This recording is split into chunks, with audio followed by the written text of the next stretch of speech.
Hey folks, as I entered into the world of Gris, I was met with some relaxing music and a beautiful shot of a woman sitting on a hand singing away. The incredibly vibrant but delicate look to the art immediately drew me in, but then everything collapsed and we fall down into a colourless world. As I took control of this woman, I noticed her head tilted down and the darkness of her eyes hidden behind her aqua-coloured hair, showing us her despair without the need for dialogue. As she falls to her knees once more, she picks herself up and looks to the sky, and then the game really begins as we set off on our journey with Gris.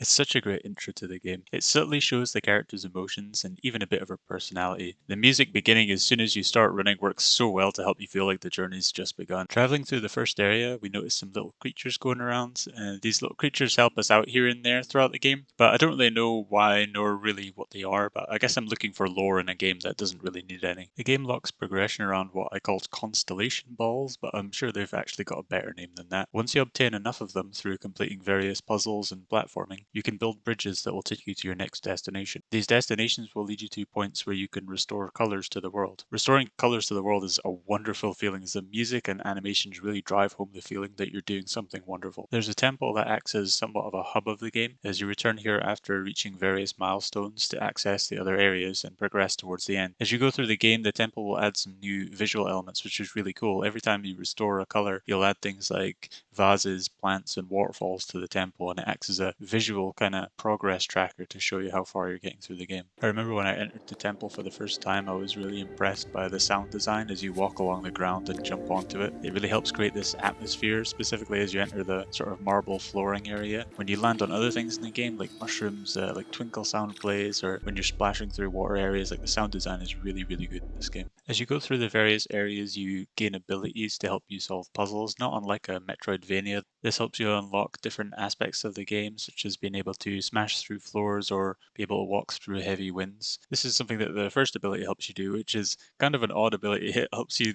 turn into a big heavy square that, like I say, helps you get through a few puzzles. It's kind of an odd ability, but it's very useful. You also gain the ability to jump very high at points. You have these like little red butterflies, and when you walk near them, you can kind of fly up into the air really quickly. You get the ability to swim very fast when you reach the water area, and finally you gain the ability to sing again when you reach the final area, which helps you kind of like grow plants and unlock different platforms for you to jump across. There's a good amount of variety to the abilities and they're quite fun to use, and it helps the different areas of the game feel fresh because you get the new ability and then you use the new ability to go through the new area. Pretty standard stuff, but it works well. The puzzles are simple enough for the most part, and there's definitely one or two that I struggled with, like the puzzles in the ice area, but you don't really want puzzles that are complex in a game like this. You just want something that gives you a little bit of a challenge, but nothing that's going to break you out of the game's atmosphere and ruin the relaxing vibe. The different areas of the game all look fantastic, and I love how they build upon each other as you gain more colors. It really helps you get that feel of progression that you get similar to the temple. It makes you feel good as restoring colors to the parts of the world really brings it to life. You can see nature come in, you see birds and butterflies and various other things start to kind of become more part of the world again as you progress through it. The areas all feel very distinct and they have a unique style, and it's just stunning to wander through and enjoy. Despite it being a relaxing game, there is an enemy in the game which attempts to halt your progress at several stages throughout the adventure. The enemy takes the form of some little birds initially, but they combine into a bigger bird at certain points, and they also become a snake during the water area. The enemy feels threatening enough, at least after the first time you encounter it, where it just sort of shouts at you a little bit and it's not really trying super hard to stop you. But when it turns into a snake and starts chasing you underwater, it definitely feels like a threat and something you need to run away from.